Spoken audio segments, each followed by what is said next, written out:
आज निधि की शादी तय हो गई थी। उसके मम्मी पापा और भाई बहुत खुश थे क्योंकि लड़के वालों ने खुद आगे बढ़कर निधि का हाथ उनसे मांगा था और लड़का बहुत ही अच्छा था। अपने माँ बाप का इकलौता बेटा था। एक बहन थी जिसकी शादी हो चुकी थी। कुल मिलाकर बहुत ही अच्छा परिवार था। निधि के घर वालों को तो मन मांगी मुराद मिल गई थी। बहुत खुश थे वह सब। निधि भी मन ही मन बहुत खुश थी कि चलो इतने अच्छे घर में उसकी शादी तय हो गई है। लड़का भी उसे बहुत पसंद था। किसी बात की कोई कमी नहीं थी। साथ ही साथ निधि इस बात से भी खुश थी कि इस घर में उसके जो सपने पूरे नहीं हो पाए थे वह सपने वह अपने ससुराल में पूरे करेगी। लेकिन कुछ दिनों में ही निधि को सारी हकीकत समझ में आने लगी।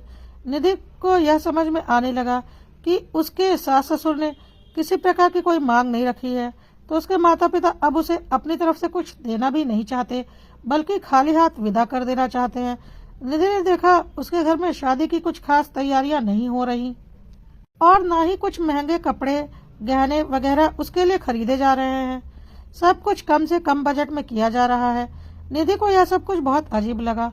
उसके बाद निधि ने एक दिन अपने मम्मी पापा को बात करते हुए सुना कि चलो अच्छा है, लड़के वालों ने कोई मांग नहीं की है, हमारे काफी पैसे बच जाएंगे और हमने जो सोचा था कि 10-12 लाख रुपए निधि के जेवर बनवाने में लगेंगे वह रुपए भी बच जाएंगे।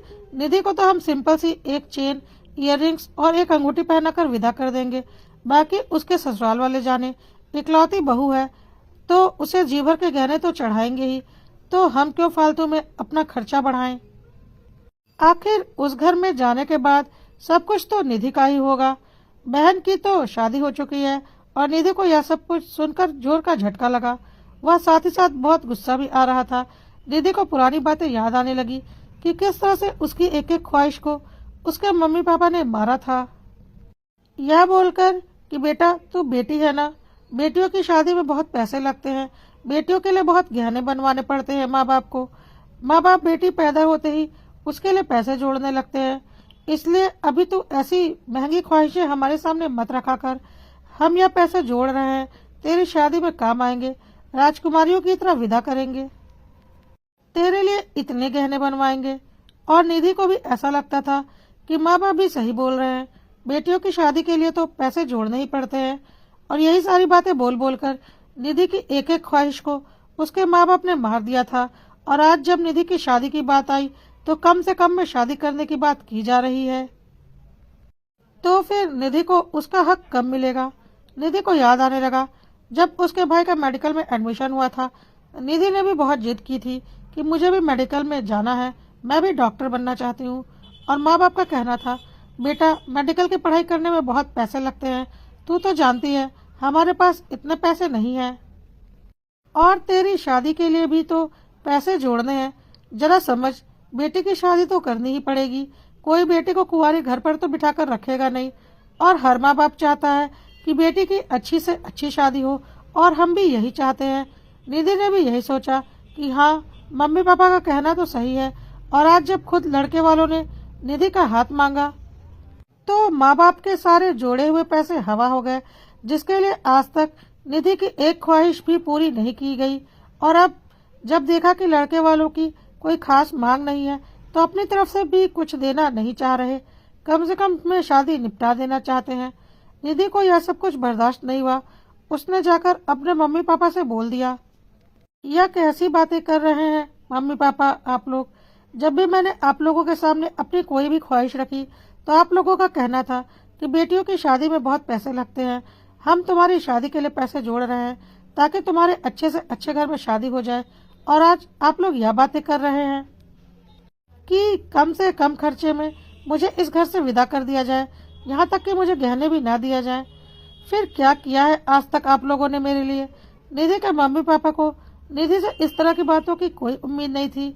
निधि के माँ ने गुस्सा करते हुए कहा, कैसी बेटी है तू, अपने मुंह से अपने लिए दहेज की मांग कर रही है, शर्म नहीं आती तुझे ऐसी बातें करते हुए। भला कोई लड़की खुद अपने लिए दहेज की मांग करती है क्या।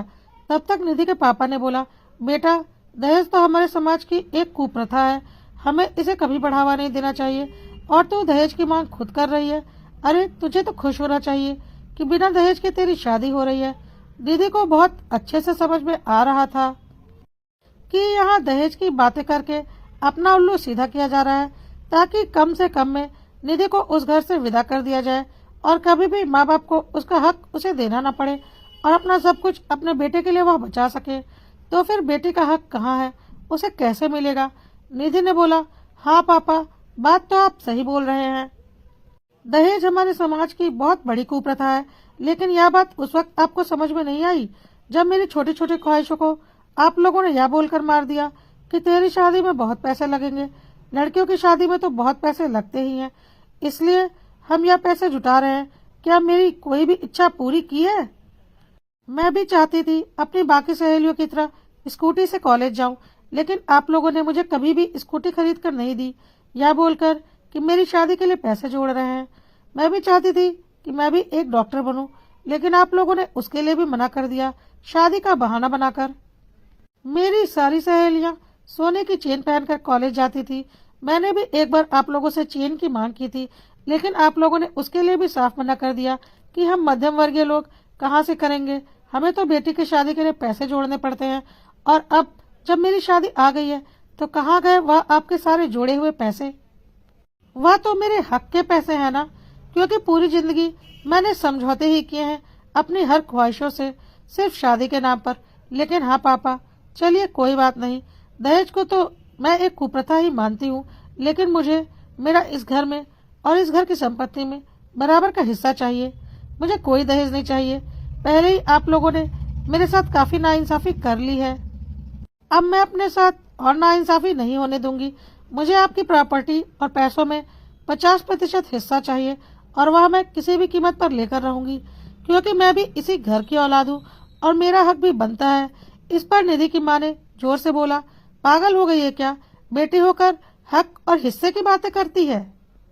बेटियों को उनका हक उनके ससुराल में मिलता है, न कि मायके में। ज्यादा जुबान मत चला, चुपचाप जैसा चल रहा है चलने दे। क्या तू ससुराल जाकर अपनी ननद को उसका हिस्सा दे देगी? लेकिन निधि भी आज चुप रहने वाली नहीं थी। उसने बोला, क्यों?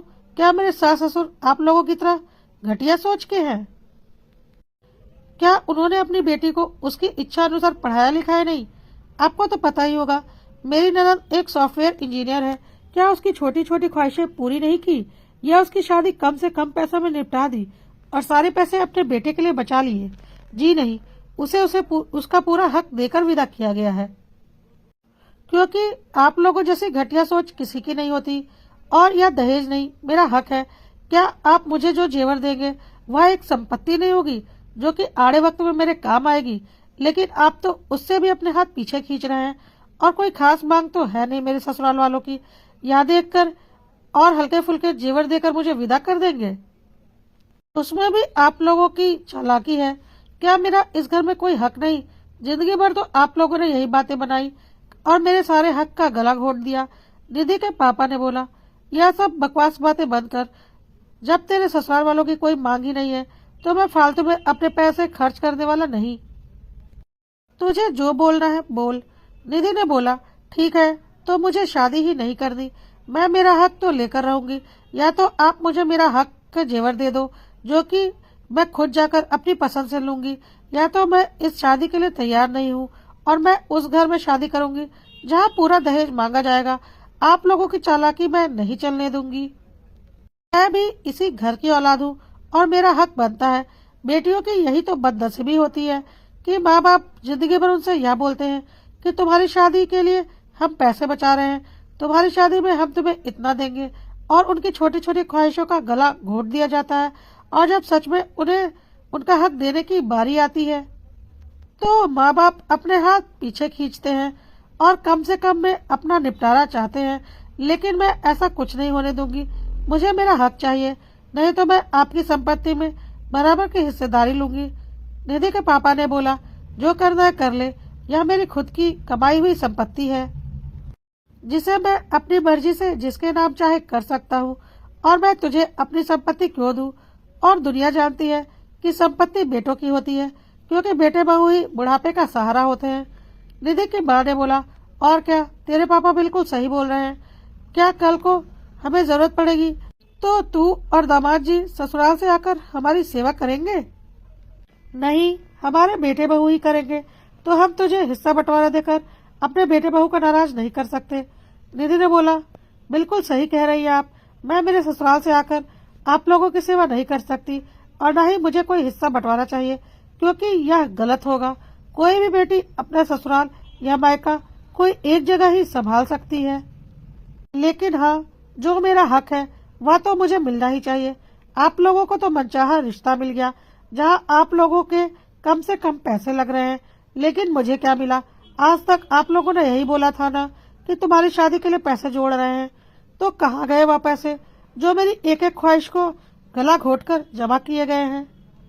या तो आप लोग मेरे लिए मेरे मन मुताबिक जेवर बनवाइए, या तो मैं इस शादी के लिए मना कर रही हूँ। और ऐसा तो है नहीं कि मैं शादी नहीं करूंगी। शादी तो मैं जरूर करूंगी, लेकिन यह जरूरी नहीं है कि अगली बार जब मेरी शादी तय होगी तो उन लोगों की भी कोई डिमांड नहीं होगी। हो सकता है उनकी इससे ज्यादा ही डिमांड हो, तो फिर आप क्या करोगे? मैं नहीं कहती कि दहेज अच्छी चीज है, लेकिन हाँ, बेटियों को उनका हक देना चाहिए। हिस्सा बंटवारा की कोई बात नहीं होती, घर की संपत्ति तो बेटे ही रखते हैं। मैं भी मेरे ससुराल में मेरे सास ससुर के घर की संपत्ति रखूंगी। बेटियों को मायके से क्या मिलता है? बस कुछ जेवर, जो कि एक बहुत बड़ी चल संपत्ति होती है और आड़े वक्त में काम भी आती है, और यह बेटियों का हक भी होता है, स्त्री धन होता है। मुझे मेरा हक चाहिए, यह बात आप अच्छे से समझ लीजिए। निधि अपनी बात कहकर अपने कमरे में चली गई और निधि के मम्मी पापा एक दूसरे का मुंह देख रहे थे। उन्हें अपनी बेटी से इस तरह के जवाब की बिल्कुल भी उम्मीद नहीं थी। निधि का भाई भी काफी देर से निधि और मम्मी पापा की बातें सुन रहा था और उसने आकर अपने मम्मी पापा से कहा, मम्मी पापा, निधि कुछ गलत नहीं बोल रही है।